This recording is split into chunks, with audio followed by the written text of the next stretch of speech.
And now you're watching the Luvmi Lounge. Welcome. Today's topic, culture. Let's talk.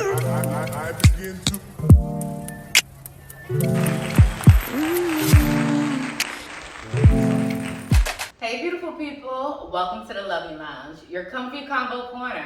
Let's talk fashion, family, faith, and culture.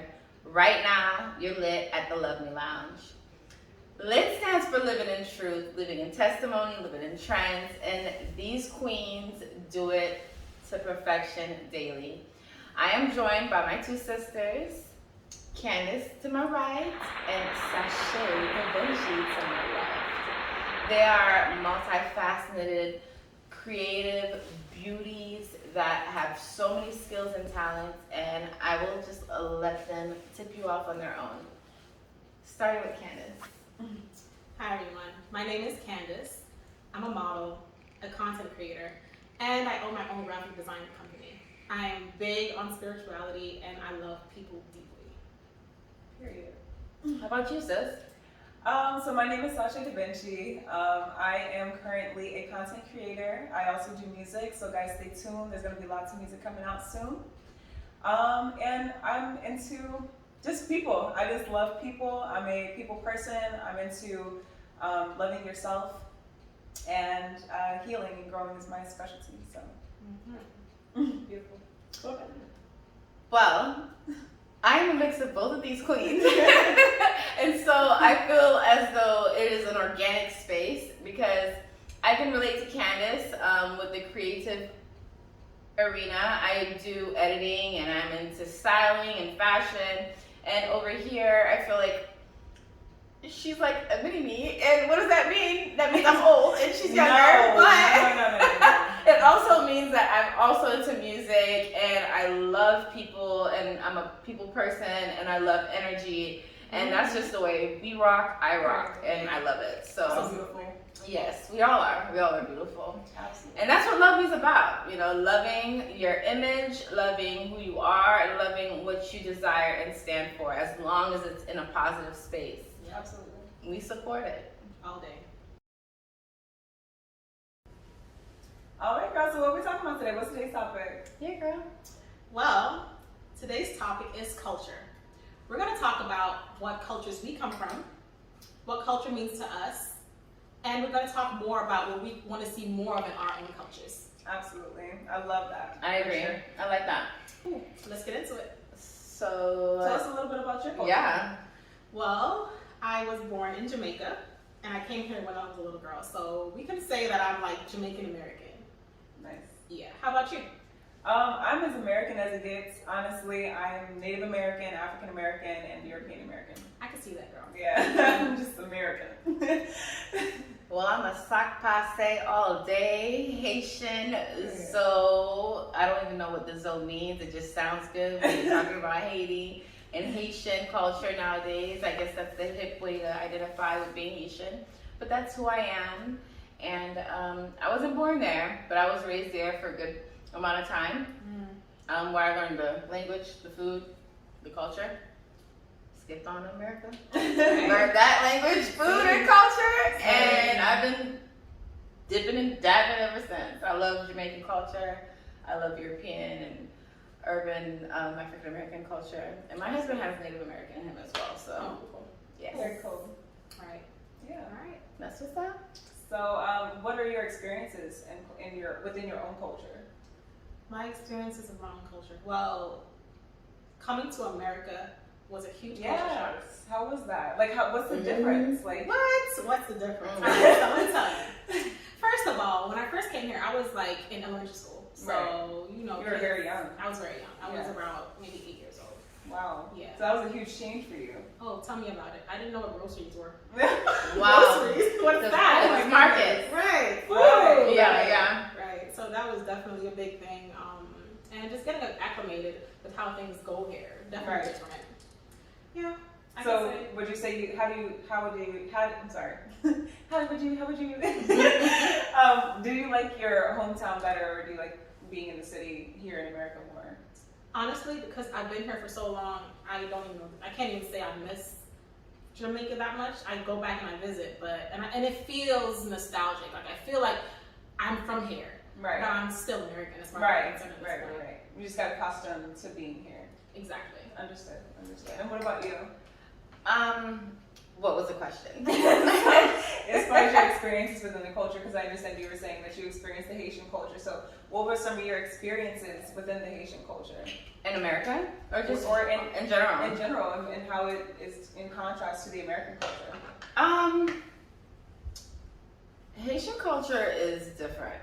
I mean, all cultures are different, but it's like, even if you come to America from Haiti, they could care less. You're not living by American rules. You're still living by and it's kind of confusing. It makes you a little conflicted, because it's like you're witnessing all these people live a certain lifestyle that you're being told that you can't live. Right. You know, so like for what? me, like going out with your friends, having a boyfriend at a regular age where it should be normal. It's like, when you think about it, it's like, how are you supposed to go from high school to college to get married if you don't even know who you are in a relationship or with other people? I do hear that. I tend to hear that more within Caribbean families, that they're more strict in those areas. They are. Or even in school, like just all across the board. They want you to be a doctor, a lawyer, or what was the third one? I forgot. But I don't blame them though. Like I really don't, because American kids, like, God bless America. Seriously. Yeah, it's definitely different. It is. And the expectations. Let's talk about females. Do you feel like females are dealt with differently than males in Caribbean culture? Oh my God, this topic right here hits home for me. Yeah. And I absolutely do. I feel like we are held to a different standard, a different expectation. It's like we do everything wrong and they do nothing wrong. You know, it's always like, especially in the mother's eyes to their son in the Caribbean culture. Right. You know, that's so true that you say that. I've experienced that. That's so true. It really is. So true. It really is. And I remember growing up, my mother used to make me wash my brother's dishes, or, you know, clean up after him because he's a boy, let him be. And, you know, you're a young woman, those are things that you should learn. Those are habits that you should. And so, to an extent, I've always adopted, you know, that cleanliness that, you know, some Caribbean families like live by, but it did help. It did help structure me as a woman and structure me in the way that I perceive certain things to an extent. But to the other extent, you know, there was a little bit of damage there. I understand. There was a little bit of damage, but you know, it's all good. Life is life. You live, you learn, and you do different. You do better. You know? Yeah. And what about you, sis? I know you're of American culture, but American culture is fly. Yeah, I mean, what we made of it, definitely. Yeah. My experience is kind of like, I don't know how I would describe it in general. I grew up with my great grandmother. She's European American. My great grandfather is Native American. So it was pretty like, I don't know, that we're from the South, so my family is pretty like Southern. It was a pretty Southern, I guess you could say poor kind of culture. But it was very close to knit. And what I loved mostly about my great grandmother is that my great grandmother, people don't know this, my great grandmother actually came from a very wealthy family, originally from the North. But she moved down to the South and she married my great grandfather. And her entire family cut her off completely, because you got to understand at this time, they didn't want the Northerns with the Southerns at all. Especially a native boy with a European girl. Right. You know, that we're talking about like the 60s here. You know what I'm saying? Well, no, I'm sorry, we're talking about like the 50s. So that culture for my grandfather as a Native American, that's something that I like to talk about a lot, because people don't understand what it's like to be a Native American during these times. We talk about what it's like to be black, we talk about what it's like to be white, but we don't really talk about what it's like to be a Native American when this is the land that you were originally on. So true. You know, we don't really talk about that. And so my great grandfather, he's one of those individuals where he ended up having to, in a sense, conform to that white culture. and to get acceptance. He ended up having my grandmother at a young age. So he had to provide a job, a home, and for all these things, you have to have a certain image. You know, and Native Americans couldn't just be native with feathers, and they couldn't really indulge in their culture because it was looked at as savage. You know what I mean? So they had to conform. So yeah, that was that. They had a lot of scrutiny for that, and afterwards, my grandmother married a black man. So could you imagine her family's scrutiny after that? You know, you marry this Southern native boy, and now you're across the line. And cross the line. Yeah. Now you've got your children are here. You know, both of them are now with black men. So my grandmother, who was a white and native woman, she herself experienced a lot of, you know, damage from American society at this time, because we're talking about her being in a relationship with a black man during the 70s. You know, this was hard, you know, and she was 15 years old. This was really hard for her, and to have my dad, and she got walking down the street, people would throw cans at her and all kind of stuff while they're driving, because they would see her with this black child, and people would call her a nigger lover, and just the most offensive and horrific things that you could imagine. And people don't talk about that as a white woman, how that might feel, you know, when you're on the other side, you know what I mean? It's like they're silenced by society. Exactly. You don't want to talk about how that made you feel as a white woman, saying that these people have feelings. I love black people. They're just like anyone else.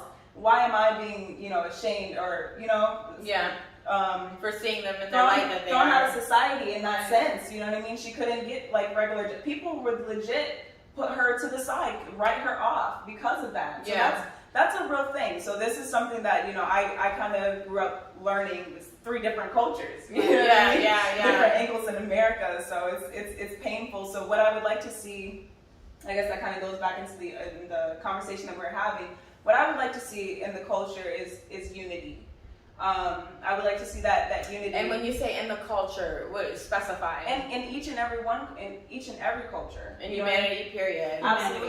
Culturally. Absolutely. Yes. And just to have acceptance for everyone's culture. You know what I mean? For the natives to be able to be themselves, the Hispanics, the whatever you are. If you're African American and you're not close in touch with your original roots, and indulge in your African culture without any shame, unapologetically. You know what I mean? Another thing, honestly, writing off of what you just mentioned, I would like for respect to be given where it's due.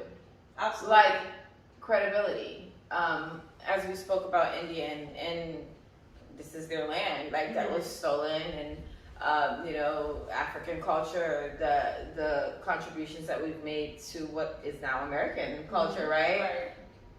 Hip hop is on everything, you know, like the clothing that was, what are they wearing is everywhere. That's a whole. You know, what's up with the nails that we're not popping right now, but you know, that pop every day. You know, before they were like, yuck, how do they take a bath with that? And how do they, but now it's like Cardi B and everything else. It's like everything that certain cultures have contributed to America, I feel as though they were robbed, you know, to an extent, and just recycled as if the origin is not attached, you know? I think what's going on with that is people are paying homage silently. You know, I'm paying homage by actually doing these things. That lets me know, and lets the people know that we accept and we are, what's the word I'm looking for? Appreciate. Oh yeah, we appreciate what you're doing. That culture. You know? I mean, I feel like what you're saying is true. You know, you're not gonna hear many people come out and be like, yeah, I know, I'm giving it to black people because they paved the way for this. I mean, can you expect that though? No, you know, really, but they're doing it, and for me, I'm like, okay, you're following me, so therefore you appreciate me. Right. Love it. So, I agree. I like that. Yeah. And also, one more thing, I want to say, hey, kudos to your grandma. No, she's a real one. She's a real one. She's a real one. Yeah, she's like, that's at that age, she was strong enough in herself to decide that I don't care what people are saying about me. I believe what I believe in my heart, and that's it. Like, she had the mind enough at such a young age. Exactly. That's where you get it from, girl. No, straight up. You got heart. You got it from grandma. So great grandma too. Yeah. Shout out to grandma. Shout out to the lineage. All the way. Absolutely. All the way. Yeah. For sure. Warriors. So, you know, send us some experiences that you've had, you know, with with your culture. You know, go ahead and give us some questions that you have about our particular culture, or any desires you have to indulge into another culture. Do you have any desires? Like, what other culture have you seen that you haven't tapped into, but you wouldn't mind going to visit and wearing their clothes? Yeah, out of appreciation, eating their food. Like, honestly, I could say personally, out of sheer appreciation, I would love to indulge in Mexican culture. I have like a friend that's Mexican, and I think he's so cool how they dance and just like their music and just their vibe in general. It just seems so like electric and energetic. I would love to experience Mexican culture as well as Haitian culture. yeah, I think that's so cool. I love you guys' music. I think it's dope. Agreed. The food. we can make that happen. The food. You guys Y'all have a ain't got party. nothing on the Haitian women food and the Jamaican women. I can't sleep on the Jamaican Yeah, women. let's go to food. But Wait a minute, I just realized realized I got food in the back of the car. I gotta go get it. It's the Jamaican spot. Sorry, I gotta go grab that. Yeah, you did. I was turning it up. But yeah, I got some Jamaican food. So yes. You know we got that jerk. Okay. You know you got that jerk with the rice and peas. They didn't have plantain, so I had to settle for a salad. But it all crunches the same. Very good. Yeah, it goes down really well. What cultures would you like to experience? I'm fickle on it, but I would love to indulge into two arenas: the Asian arena, That's cool. and also the South American region, because Like Brazil. because of the rainforest and how Ecuador, nomadish they are. You know, they are nomad. They're still very authentic and true in a Absolutely. heavy form Yeah, agreed. to their roots. They haven't been tampered with too much. They've been able to, you know, Compared to society. manifest in their authentic root. You know. Yeah. So I feel the same way with Asian culture. Like, they might tap in to an extent with all this media and all this But they material keep their things. traditions. But they keep their They traditions, do. like Yeah. the way they take care of their skin, their hair, their families, What they eat. schools. Yes. So all the Yeah. structure that they possess, I admire that, and for those reasons, those are the two. Right. Yeah. Yeah, I'd say the same for Asians, specifically Japanese. I love how mindful they are in their culture. Yeah. Very mindful about how they go about things. Like I said, what they eat, when they eat, even how they function around their household. Yeah, no, They're not seriously. big on, like, yelling and making They're high noise. tech. Yeah, I dig it. They're what? High tech. Okay. Yeah. Or yeah. maybe I've seen like That too. I've seen in like certain Asian cultures, like they're like super like high tech, like all their little appliances that they Yeah. have, like They're very just like tech savvy. super fast forward like of America. Yeah, like, correct. Yeah, No, but I agree. exactly. Yeah. They're ahead of us, so we're following them. seriously. So yeah, shout out to Japanese people. Shout out. And another thing, like for them, I don't know if it's all many Asian countries. You know, you can go ahead and put in the comment section which countries you know that are like this. But some of them are very particular about how they keep their environment. Like throwing garbage in your street is a no-no. Yeah. What do you mean? Yeah. This is your environment. Take care of it. Garbage in Right. your street is not a thing. And I think that is, again, ultra mindful, and that says a lot about what goes on in your mind. Like you are actually thinking about, you know, Your environment. yeah, you care about where you live and how you Yeah. live. So I'm sure that transcends into other areas of your life, and I think that's very, very dope. I agree with you. For You sure. know, I think that is so. The food, the Mexican food, the music, the vibe, the swag, all that. The tequila. I don't even drink, but I feel it for y'all. I get it. But you know, I mean, when I say I don't drink tequila. I don't drink heavy. Obviously, I'm drinking something. But Yeah. you know. But what you mentioned about the Japanese culture and the Asian culture, that is the main attraction I have to them, is the order, the function. Like even in the little high-tech things that they create to clean, Yeah, to that's what I mean. That's minimize really cool. space, you know, to use space and maximize as much as they can. Yeah, they're very, you said that, intentional and thoughtful. I like love that. it. I love that too. I feel like we can gain a lot if we integrate some of that mindfulness into our own culture. I agree. For sure. Yeah, I agree. Yeah. But America's all over the place. We're a nice old mixing pot, and I see that a lot of our traditions have some of the American traditions have like kind of watered down. But I think what it's just mostly important for us to do right now in America is just to understand, number one, you have to love yourself, which is one of the things that's really important in this show, is to love yourself, love your neighbor, and just love your environment, because that's just going to create longevity in humankind. So that's really important for all of us to do. Since we are now here in America, we don't like I said, the culture is not that, They always say America doesn't have a culture, but we do. But we do. the culture So- is adapting to every other culture. Exactly. It's creating a melting pot of other cultures. Exactly. So to understand that and to love that regardless. You know what I mean? Sure. So I agree. that would be the future. That could be the future Yeah. of America. We're the future. Period. Gang, gang. And subscribe. Yes, please do. And you know what's up. We are the Luvmi Lounge. And at the Luvmi Lounge, we Love you. love her. Love me. You guys have a great day. Cheers.